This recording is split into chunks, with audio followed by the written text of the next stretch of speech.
presented by Rangila recording studio Jhajhra Chowk Kusheshwar Sthan. अपाची लेके एलिया रे रे रे रे छोरी के हम पटलिया रे, छोरी के हम पटलिया रे।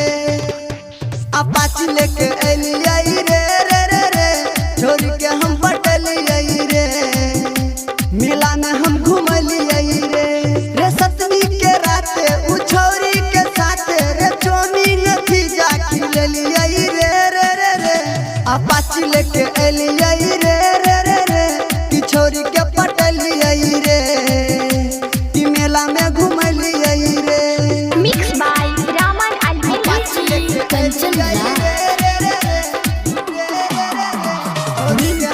चौसीमा वैशाली।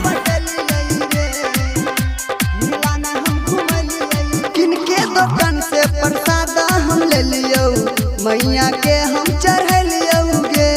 खूबे घूमलियो दर्शन करबलियो मैया के हम शरण, मैया के हम शरण शरण। किनके दुकान से प्रसाद हम ले लियो मैया के हम चढ़लियो गे। खूबे घूमलियो दर्शन करबलियो मैया के हम शरण। सिनेमा हम देखलियो होटल में हम खिलियो टावर झूला पर झूललियो गे। अपाची लेके एलिया रे रे रे रे छोरी के हम पटलिया रे मेला में हम घूमलिया रे। अपाची लेके कंचन चौसीमा वैशाली।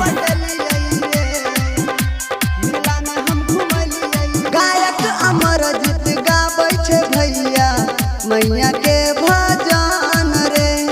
एलके कुबटन विनती करै छै कहै छै रामन रे रामन रे रामन रे। गायक अमरजीत गाबै छे भैया मैया के भजन रे।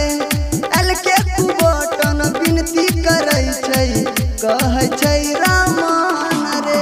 होठ लाल किन देलियो कनवाली किन देलियो फिर हम लवली जे तोरा लगलियो गे। अपाची लेके एलिया रे रे रे रे छोरी के हम पटलिया रे मेला में हम घूमलिया रे। रंगीला रिकॉर्डिंग स्टूडियो के धमाकेदार प्रस्तुति।